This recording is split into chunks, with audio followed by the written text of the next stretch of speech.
ಅಂದ್ರೆ ಬಸವಣ್ಣನ ಸಂಪ್ರದಾಯದಲ್ಲಿ ಒಳಹೊಕ್ಕಂಥ ಕೆಲವೊಂದು ನುಸುಳುಕೋರರು ಅಂತ ಬಂದಿದ್ದಾರೆ.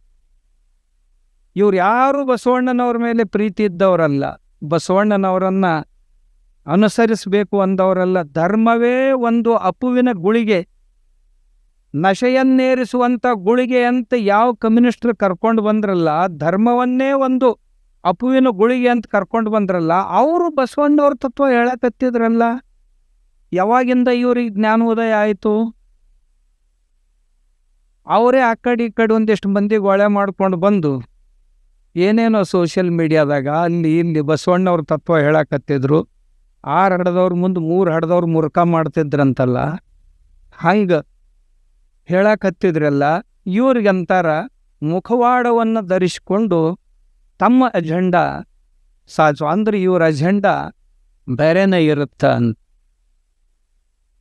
ಇನ್ನು ಕೆಲವು ಜನರು ಕುಂತ್ರ ನಿಂತ್ರ ಬಸವ ಬಸವ ಬಸವ ಬಸವ ಅನ್ಕೊಂತ ಬಸವಣ್ಣನನ್ನೇ ಉಸಿರಾಗಿಸ್ಕೊಂಡಂತ ನಾವು ಬಸವ ತತ್ವದವರು ಅಂತ ಸಹಿತ ಹೇಳಿಕೊಳ್ಳಾರ್ದ ಕೇವಲ ಬಸವನನ್ನೇ ಸ್ಮರಿಸುವಂಥ ಯಾವುದೇ ಜಾತಿಯವರು, ಯಾವುದೇ ಪಂಗಡದವರು ಯಾರೇ ಇರ್ಬೇಕು, ಅಂಥ ಜನನೂ ದೊಡ್ಡ ಪ್ರಮಾಣದೊಳಗದಾರ.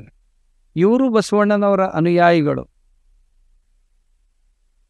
ಈ ಸಮಾವೇಶದ ಮುಖ್ಯ ಉದ್ದೇಶ ಏನು ಅಂದ್ರೆ, ಈ ಬಸವಣ್ಣನ ಮುಖವಾಡವನ್ನು ಧರಿಸಿಕೊಂಡು ಸೂಡೋ ಸೆಕ್ಯುಲರಿಸಮ್ಮನ್ನು ಮುಂದೆ ಮಾಡಿಕೊಂಡು ಹಿಂದೂ ಧರ್ಮವನ್ನು ನಾಶ ಮಾಡಬೇಕು ಎಂದು ಏನು ಹೊಂಟಾರಲ್ಲ, ಅವರ ಮುಖವಾಡವನ್ನು ಕಳಿಸುವುದೇ ಈ ಸಮಾರಂಭದ ಮುಖ್ಯ ಉದ್ದೇಶ.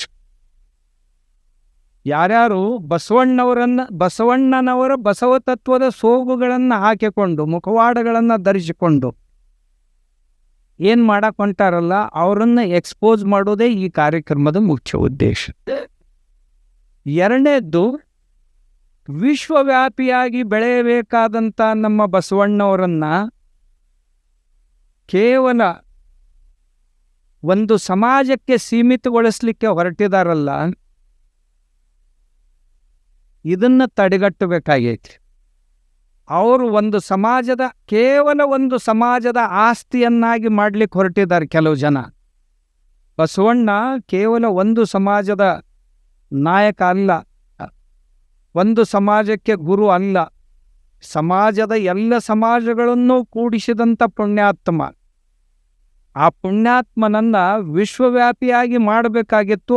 ಆದ್ರೆ ಅದನ್ನು ತಂದು ಕೇವಲ ಒಂದೇ ರಾಜ್ಯದಲ್ಲಿ ಒಂದು ಜಾತಿಗೆ ಸೀಮಿತಗೊಳಿಸ್ತಾ ಇದ್ದಾರಲ್ಲ, ಇದನ್ನು ತಡೆಗಟ್ಟುವುದೇ ಈ ಸಮಾವೇಶದ ಮುಖ್ಯ ಉದ್ದೇಶ.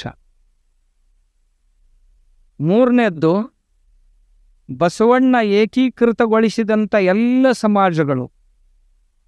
ಈ ಸಮಾರಂಭದ ಮುಖ್ಯ ಉದ್ದೇಶ ಅಂದ್ರೆ, ಬಸವಣ್ಣವರು ಎಂಥೆಂಥವ್ರನ್ನ ಕರ್ಕೊಂಡು ಬಂದರಿ. ಸೂಳೆ ಸಂಕವಿಯನ್ನು ಕರ್ಕೊಂಡು ಬಂದರು, ಸಮಗಾರ ಹರಳಯ್ಯನವರನ್ನು ಕರ್ಕೊಂಡು ಬಂದರು, ಮಡಿವಾಳ ಮಾಚಿದೇವರನ್ನು ಕರ್ಕೊಂಡು ಬಂದರು, ವೈದ್ಯ ಸಂಗಣ್ಣನ ಕರ್ಕೊಂಡು ಬಂದರು, ಪೋಂತಾದೇವಿಯನ್ನು ಕರ್ಕೊಂಡು ಬಂದರು, ಕಾಶ್ಮೀರದ ಅರಸನಾದಂಥ ಮಹಾದೇವ ಭೂಪಾಲನನ್ನು ಕರ್ಕೊಂಡು ಬಂದರು, ಬಾವೂರು ಬೊಮ್ಮಯ್ಯನನ್ನು ಕರ್ಕೊಂಡು ಬಂದರು. ಇನ್ನೇವರೇ ಎಂಥೆಂಥವರನ್ನು, ಹಡಪದ ಅಪ್ಪಣ್ಣನ ಕರ್ಕೊಂಡು ಬಂದರು. ಯಾವ ಸಮಾಜವನ್ನು ಬಿಡಲಿಲ್ಲ, ಎಲ್ಲರನ್ನೂ ಕರ್ಕೊಂಡು ಬಂದು ನಾವೆಲ್ಲರೂ ಒಂದು ಅನ್ನುವ ಭಾವನೆಯನ್ನು ಬಸವಣ್ಣವ್ರು ನಿರ್ಮಾಣ ಮಾಡಿದ್ರು. ಆದರೆ ಇವತ್ತಿನ ದಿವಸ ಈ ಬಸವಣ್ಣವ್ರ ಹೆಸರು ಹೇಳಿಕೊಂಡು ಸಮಾಜವನ್ನು ಧರ್ಮವನ್ನು ಒಡೆಯಲಿಕ್ಕೆ ಹೊರಟಂಥ ಧರ್ಮಘಾತುಕರು, ಧರ್ಮದ್ರೋಹಿಗಳು ಅಂತ ಏನದಾರಲ್ಲ, ಅವರಿಗೆ ಪಾಠ ಕಲಿಸೋದೇ ಈ ಸಮಾರಂಭದ ಮುಖ್ಯ ಉದ್ದೇಶ. ಅವರು ಬಸವಣ್ಣನವರ ಹೆಸರಿನಲ್ಲಿ ಇವರು ಲಿಂಗಾಯತರು, ಇವರು ವೀರಶೈವರು ಅಂತ ಇದ್ದ ಒಂದು ಸಮಾಜವನ್ನು ಎರಡು ಮಾಡ್ಲಿಕ್ಕೆ ಹೊಂಟಂಥ ಈ ಧೂರ್ತರನ್ನು ತಡೆಯೋದೇ ಈ ಸಮಾವೇಶದ ಮುಖ್ಯ. ಇನ್ನೊಂದು, ಬಸವಣ್ಣನವರ ಹೆಸರು ಹೇಳಿಕೊಂಡು ಹಿಂದೂ ಧರ್ಮವನ್ನು ನಾಶ ಮಾಡಬೇಕು ಅಂತಕ್ಕಂಥ ಇವ್ರದ್ದು ಹಿಡನ್ ಅಜೆಂಡಾ. ಯಾಕೆಂದರೆ ಕೆಲವೊಂದು ರಾಜಕಾರಣಿಗಳ ಕೈಗೊಂಬೆಯಂತೆ ವರ್ತಿಸ್ತಾ ಇರುವಂಥ ಇವರು. ಮತ್ತೊಬ್ಬರಿಗೆ ಹೇಳ್ತಾರೆ, ನೀವು ಅವ್ರ ಕೈಗೊಂಬೆದಿರಿ, ಇವ್ರ ಕೈಗೊಂಬೆದಿರಿ. ನಾ ಹೇಳಿದೆ, ಕಾಡು ಸಿದ್ದೇಶ್ವರ ಸ್ವಾಮಿ ಯಾರ ಕೈಗೊಂಬೆ ಆಗೋದು ಅಷ್ಟು ಸುಲಭದ ಕೆಲಸ ಅಲ್ಲ. ಯಾಕಂದ್ರೆ ನನಗೇನೂ ಬೇಕಾಗಿಲ್ಲ, ಹಿಂಗಾಗಿ ನಾನು ಕೈ ಮುಂದಕ್ಕೆ ಮಾಡ್ಬೇಕಾದ್ರೆ ಕಾಲು ಮಡಚ್ಕೋಬೇಕಾಕೈತಿ. ಯಾರ ಹತ್ರನೂ ಏನು ಈ ಜೀವನದಲ್ಲಿ ಯಾವ ಮಹತ್ವಾಕಾಂಕ್ಷೆಗಳನ್ನು ಹೊಂದಿದಂಥ ಮನುಷ್ಯ ಅಲ್ಲ. ಹೀಗಾಗಿ ಕಾಡು ಸಿದ್ದೇಶ್ವರ ಸ್ವಾಮಿಯನ್ನು ಯಾರೂ ಕೈಗೊಂಬೆ ಮಾಡ್ಕೊಳ್ಳಿಕ್ಕಿನ್ನ ಹುಟ್ಟಿ ಬರ್ಬೇಕು. ನನಗೆ ನಮ್ಮ ದೇಶ, ನನ್ನ ಸಮಾಜ, ನಮ್ಮ ಧರ್ಮ ಇದು ಸುರಕ್ಷಿತವಾಗಿರ್ಬೇಕನ್ನುವಂಥ ಒಂದು ಕಾಳಜಿ ಬಿಟ್ರೆ ಮತ್ಯಾವ ಕಾಳಜಿನೂ ಇಲ್ಲ. ನಾ ಇದಕ್ಕಷ್ಟೇ ಮಾತ್ರ ಸೀಮಿತನಾದಂತೆ.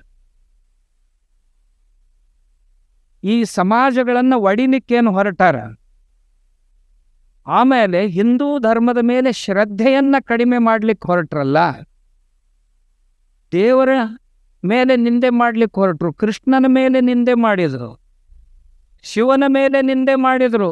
ಶಿವನಿಗೆ ತೊಡೆ ಮೇಲೊಬ್ಬ ಹೆಂಡತಿ, ತಲೆ ಮೇಲೊಬ್ಬ ಹೆಂಡತಿ, ಇಕ್ಕಿನ ಇಲ್ದಾಗ ಅಕ್ಕಿನ ಕೂಡ ಲವ್ ಮಾಡ್ತಾನ, ಅಕ್ಕಿ ಇಲ್ದಾಗ ಇಕ್ಕಿನ. ಇಂಥ ಹೀನ ಭಾಷೆಯಲ್ಲಿ ಏನು ಈ ನೀಚರು ನಮ್ಮ ದೇವತೆಗಳ ವಿಡಂಬನೆಯನ್ನು ಮಾಡ್ಲಿಕ್ಕೆ ಹತ್ತಿದ್ರಲ್ಲ, ಇದನ್ನು ವಿರೋಧ ಮಾಡೋದಕ್ಕಾಗಿ ನಾವು ಈ ಅಧಿವೇಶನವನ್ನು ಅನ್ಕೊಂಡಿದ್ದೇವೆ. ನಮ್ಮ ಜಗುಲಿಯ ಮೇಲಿರುವಂಥ ದೇವರುಗಳನ್ನು ಸಾವಕಾಶವಾಗಿ ಹೊಳೆಗೆ ಹಾಕಬೇಕು ಅಂತೇನು ಹೇಳಕತ್ತಿದ್ರಲ್ಲ, ನಾವು ಯಾರೇ ಬಡವರೇ ಇರಲಿ, ಶ್ರೀಮಂತರೇ ಇರಲಿ, ನಾವು ಯಾವ ಜಾತಿಯವರೇ ಇರಲಿ, ಯಾವ ಪಂಥದವರೇ ಇರಲಿ, ನಮ್ಮ ದೇವರುಗಳನ್ನು ಜಗುಲಿ ಅಂತಂದ್ರೆ ಇವು ಮ್ಯೂಸಿಯಂಗಳಾಗ್ಯಾವ ಅಂತ ಒಬ್ಬ ಸ್ವಾಮಿಗಳು ಹೇಳ್ತಾರ. ಈ ಜಗುಲಿಗಳಂದ್ರೆ ಮತ್ತೇನೋ ಆಗ್ಯಾವ ಅಂತ ಕೆಲವು ಸ್ವಾಮಿಗಳು ಹೇಳ್ತಾರ. ಹೇಳಿ ಈ ಜಗುಲಿಯ ಮೇಲಿನ ಈ ನೂರಾರು ದೇವರನ್ನೆಲ್ಲ ತಗೊಂಡು ಹೋಗಿ ಹೊಳಿಗೆ ಹಾಕಬೇಕು ಅಂತೇನು ಹೇಳಕತ್ತಾರ. ದಯವಿಟ್ಟು ಹಂಗೆ ಮಾಡಕ್ಕೆ ಹೋಗ್ಬೇಡ್ರಿ. ಸಾವಿರ ವರ್ಷಗಳಿಂದ ನಮ್ಮ ಜನರಿಗೆ ಮನೆ ದೇವರು ಅಂತಿದೆ, ಇಷ್ಟ ದೇವರು ಅಂತಿದೆ, ಗ್ರಾಮ ದೇವರು ಅಂತಿದೆ, ಕ್ಷೇತ್ರ ದೇವರು ಅಂತಿದೆ, ಪುಣ್ಯತೀರ್ಥಗಳು ಅಂತಿವೆ, ಎಲ್ಲ ಇವೆ. ಅವು ಈ ದೇಶದ ಭಾವೈಕ್ಯತೆಯನ್ನು ಕಾಪಾಡುವಲ್ಲಿ ಬಹುದೊಡ್ಡ ಪಾತ್ರವನ್ನು ವಹಿಸಿವೆ.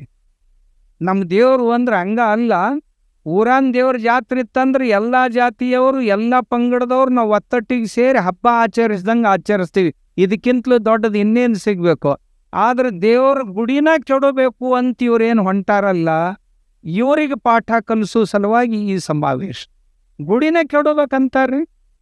ಯಾವ ಗುಡಿ ಇಡೀ ಊರಿನ ಜನರನ್ನು ಒತ್ತಟ್ಟಿಗೆ ಸೇರಿಸ್ತೈತಿ, ಒತ್ತಟ್ಟಿಗೆ ಕೂಡಿಸಿ ಊಟ ಮಾಡಿಸ್ತೈತಿ, ಒತ್ತಟ್ಟಿಗೆ ಸೇರಿಸಿ ಪ್ರಬೋಧನ ಕಾರ್ಯವನ್ನು ಮಾಡ್ತೈತಿ, ಒತ್ತಟ್ಟಿಗೆ ಸೇರಿಸಿ ನಾಟ್ಯ, ಕಲೆ, ಸಂಗೀತ ಮುಂತಾದವುಗಳನ್ನು ಬೆಳೆಸಿ ಉಳಿಸಿ ಬಹುದೊಡ್ಡ ಪಾಠವನ್ನು ಸಮಾಜಕ್ಕೆ ಕಲಿಸ್ತೈತಲ್ಲ, ಆ ಗುಡಿಗಳನ್ನೇ ಮುಗಿಸ್ಬಿಡ್ತೀವಿ ಅಂತಾರಲ್ಲ, ಅಂಥವರಿಗೆ ಪಾಠ ಕಲಿಸೋ ಸಲುವಾಗಿ ಈ ಸಮಾವೇಶ.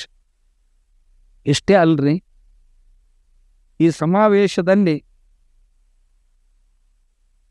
ಇದರ ಮುಖ್ಯ ಉದ್ದೇಶ ಅಂದ್ರೆ ಯಾವುದೇ ಸಂಪ್ರದಾಯ ಇರಲಿ, ಯಾವುದೇ ಪಂಥಗಳಿರಲಿ, ಅವುಗಳ ತಾಲಿಬಾನೀಕರಣ ಆಗಬಾರ್ದು ಅನ್ನೋದೇ ನಮ್ಮ ಮುಖ್ಯ ಉದ್ದೇಶ.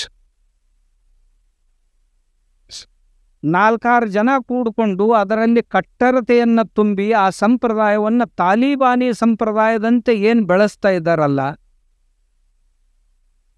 ಅದನ್ನು ಒಬ್ಬ ಹೇಳ್ತಾನ, ನೀವು ಬಸವಣ್ಣವ್ರು ಹೇಳೋದನ್ನು ಆಚರಿಸಿದ್ರಿ ಸರಿ ಇರ್ಲಿಕ್ಕಂದ್ರೆ ನಿಮ್ಮ ಕುತ್ತಿಗೆನ ಹೆಚ್ಚಿಗ್ತೀವಿ ಅಂತ, ನಿಮ್ಮನ್ನು ತಿರುವಾಡಿ ಬಡಿತೀವಿ ಅಂತಾರ, ನಿಮ್ಮನ್ನು ಈ ಲೋಕದಿಂದ ನಾವು ಹೊರಗೆ ಹಾಕ್ತೀವಿ ಅಂತಾರ.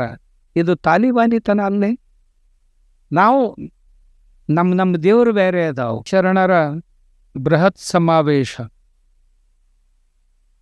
ಬಸವಾದಿ ಪ್ರಮಥರನ್ನು ನೆನೆಸದೇ ಯಾವುದನ್ನೂ ಮಾಡಲಿಕ್ಕೆ ಸಾಧ್ಯ ಇಲ್ಲ. ನಾವು ಈ ಕಲ್ಯಾಣ ಕರ್ನಾಟಕದಲ್ಲಂತೂ ಇದು ಬಸವಾದಿ ಶರಣರ ಬೃಹತ್ ಹಿಂದೂ ಸಮಾವೇಶ. ಬಸವಾದಿ ಶರಣರು ಅಂದ್ರೆ ಬಸವಣ್ಣವ್ರ ಜೊತೆ ಏನು ಸುಮಾರು 96 ಜಾತಿಯ 1,96,000 ಗಣಗಳೇನು ಅಲ್ಲಿ ಕಲ್ಯಾಣದಲ್ಲಿ ಸೇರಿದ್ರಲ್ಲ, ಅವರೆಲ್ಲರೂ ಅವರ ಸಮಾವೇಶ ಆಯಿತು. ಬಸವಣ್ಣವರು ಬಹಳ ಕಷ್ಟಪಟ್ಟು ಊರಿನ ಹೊರಗಿದ್ದವ್ರನ್ನೆಲ್ಲ ಕರ್ಕೊಂಡು ಊರೊಳಗೆ ತಂದು ಯಾರನ್ನ ಜನ ದೂರ ಇಡೋ ಪ್ರಯತ್ನ ಮಾಡ್ತಿದ್ರೋ ಅವರನ್ನೆಲ್ಲ ತಂದು ಜನರಲ್ಲಿ ಸೇರಿಸಿದ್ರು. ಅಂಥ ಬಸವಣ್ಣವ್ರಿಗೆ ಇವತ್ತು ತುಂಬ ಜನ ಅನುಯಾಯಿಗಳು. ಯಾವ್ಯಾವ ರೀತಿಯ ಅನುಯಾಯಿಗಳಿದ್ದಾರೆ ಇವತ್ತಿನ ದಿವಸ ಬಸವಣ್ಣನವರ ಆ ತತ್ವಜ್ಞಾನಕ್ಕೆ ಅಂದರೆ, ಬಸವಣ್ಣನವ್ರ ಹೆಸರು ಹೇಳಿಕೊಂಡು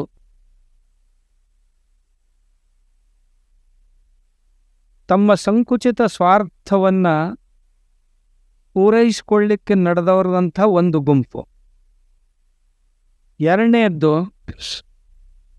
ಬಸವಣ್ಣನವರನ್ನು ತಮ್ಮ ಆಜೀವಿಕೆಯ ಹೊಟ್ಟೆಯ ಪಾಡಿಗೆ ಬಸವಣ್ಣವ್ರ ಹೆಸರು ಹೇಳಿ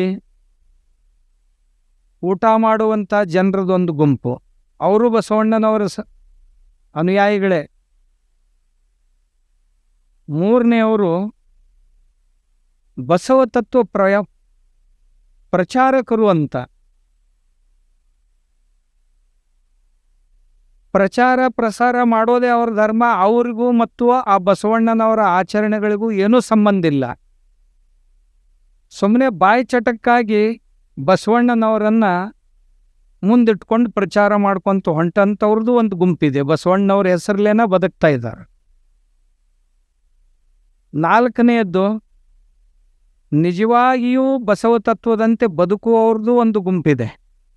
ಅವ್ರು ನಿಜವಾದ ಬಸವಣ್ಣನವರ ಅನುಯಾಯಿಗಳು. ಬಸವಣ್ಣ ಯಾವುದನ್ನು ಹೇಳಿದ್ರು, ಬಸವಾದಿ ಶರಣರು ಯಾವ ರೀತಿ ಬದುಕಬೇಕು ಅಂತ ಹೇಳಿದ್ರು ಆ ರೀತಿಯಾಗಿ ಬದುಕುವವರು. ಅಂದರೆ ಬಸವಣ್ಣನವರು ಹೇಳಿದಂಥ ಕಾಯಕ, ಬಸವಣ್ಣನವರು ಹೇಳಿದಂಥ ಅರ್ಚನೆ, ಬಸವಣ್ಣನವರು ಹೇಳಿದಂಥ ದಾಸೋಹ, ಬಸವಣ್ಣನವರು ಹೇಳಿದಂಥ ಸಮಾನತೆ, ಇವೆಲ್ಲವುಗಳಿಗಾಗಿ ತಮ್ಮ ಜೀವನವನ್ನು ಸವಿಸ್ತಾ ಇರುವಂಥವ್ರದ್ದು ಒಂದು ಗುಂಪಿದೆ. ಅವರು ನಿಜವಾದ ಬಸವಣ್ಣನವರ ಅನುಯಾಯಿಗಳು. ಅವರ ಸಂಖ್ಯೆ ಬಹಳಿದೆ, ಆದರೆ ಅವರೆಲ್ಲಿ ಹೊರಗೆ ಬರುವುದಿಲ್ಲ, ಯಾರ ಮುಂದೂ ಮಾತಾಡೋದಿಲ್ಲ. ಬಸವಣ್ಣವ್ರು ಹೇಳ್ಯಾರ, ಅವ್ರಂಗೆ ನಾವು ಬದುಕಬೇಕು ಅಂತ ಬದುಕ್ತಾ ಇದ್ದಾರೆ ಅಷ್ಟೇ. ಆದರೆ ಈ ಸಪಳ ಮಾಡೋರು ಏನದಾರಲ್ಲ, ಅವ್ರು ಯಾರೂ ಬದುಕವ್ರಲ್ಲ. ಇನ್ನೊಂದು ಗುಂಪಿದೆ, ಬಸವ ತತ್ವದ ಮುಖವಾಡವನ್ನು ಧರಿಸಿ ತಮ್ಮದೇ ಆದಂಥ ಯಾವುದೋ ಒಂದು ಅಜೆಂಡಾ ತಗೊಂಡು ಸಮಾಜದಲ್ಲಿ ಹೊರಟಂಥವ್ರ ಕಮ್ಯುನಿಸ್ಟ್ರದೊಂದು ಗುಂಪಿದೆ. ಕಮ್ಯುನಿಸ್ಟ್ರು ಅಂದ್ರೆ ನಿಮ್ಗೆ ಗೊತ್ತಾಯ್ತೋ ಇಲ್ಲೋ, ಗೊತ್ತಿರ್ಬೇಕು ನಿಮ್ಗೆ. ಕಮ್ಯುನಿಸ್ಟ್ರು ಅಂದ್ರೆ ಇವರು ಸಮತಾವಾದಿಗಳು ಅಂತ ಇವ್ರ ಹೆಸರು. ಇವರ ಮೂಲ ಜನಕ ಯಾರು ಅಂದ್ರೆ ಕಾರ್ಲ್ ಮಾರ್ಕ್ಸ್. ಎಲ್ಲದರಲ್ಲಿಯೂ ಸಮತೆಯನ್ನು ತರಬೇಕು ಅಂದ. ನಮ್ಮ ಶರೀರದಲ್ಲಿಯೇ ಬಂದಿಲ್ಲ. ಒಂದು ಬೆರಳು ದೊಡ್ಡದಿದೆ, ಇನ್ನು ಅದಕ್ಕಿಂತ ಒಂದು ಸ್ವಲ್ಪ ದೊಡ್ಡದದ, ಅದಕ್ಕಿಂತ ಸ್ವಲ್ಪ ದೊಡ್ಡದ, ಅದಕ್ಕಿಂತ ಸಣ್ಣದದ, ಅದಕ್ಕಿಂತ ಸಣ್ಣದದ. ಇವೆಲ್ಲವೂ ಕೂಡಿದ್ರೆ ಮಾತ್ರ ಸಮಾನ ಆಗ್ತಾವ ಹೊರತು ಇವೆಲ್ಲವೂ ಒಂದೇ ಸೈಜಿಗೆ ಬಂದ್ರೆ ಸಮಾಧಾನ ಆಗೋದಿಲ್ಲ. ಆಗೋದಿಲ್ಲ ಸಮಾನತೆ. ನಾವು ಸಮಾಜದಲ್ಲಿದ್ದಂಥವ್ರು ಎಲ್ಲರೂ ನಮ್ಮ ನಮ್ಮ ಸ್ಥಾನಗಳಲ್ಲಿ ಸಂತುಷ್ಟರಾಗಿ ಎಲ್ಲರೂ ಕೂಡಿ ಕೆಲಸ ಮಾಡಬೇಕು ಅನ್ನೋ ಭಾವನೆಯನ್ನು ತಾಳಿದ್ರೆ ನಾವೆಲ್ಲರೂ ಕಲೆಕ್ಟರ್ ಆಗ್ತೀವಂದ್ರೆ ಸಾಧ್ಯ ಐತಂದ್ರೆ. ಒಂದು ವ್ಯವಸ್ಥೆ ನಡಿಬೇಕಾದ್ರೆ ಕಲೆಕ್ಟ್ರೂ ಬೇಕು, ತಹಶೀಲ್ದಾರೂ ಬೇಕು, SP ಅವರು ಬೇಕು, DYSP ಅವರು ಬೇಕು, CPIನೂ ಬೇಕು, ಇನ್ಸ್ಪೆಕ್ಟ್ರು ಬೇಕು, ಪೊಲೀಸರು ಬೇಕು. ಇಲ್ಲ ನಾವು ಸಮಾನತೆಯನ್ನು ತರ್ತೀವಂತ ಎಲ್ಲರನ್ನೂ SP ಮಾಡಿದ್ರೆ ಸಮಾಜ ನಡಿಲಿಕ್ಕೆ ಸಾಧ್ಯ ಐತೆ. ಇದು ಬಹಳ ಜನರಿಗೆ ಪಚನ ಆಗೋದು ಕಷ್ಟ ಐತಿ. ಹೀಗೆ ಸಮಾನತೆಯ ಮುಖವಾಡವನ್ನು ಹಾಕ್ಕೊಂಡು ಈ ಬಸವ ಧರ್ಮದಲ್ಲಿ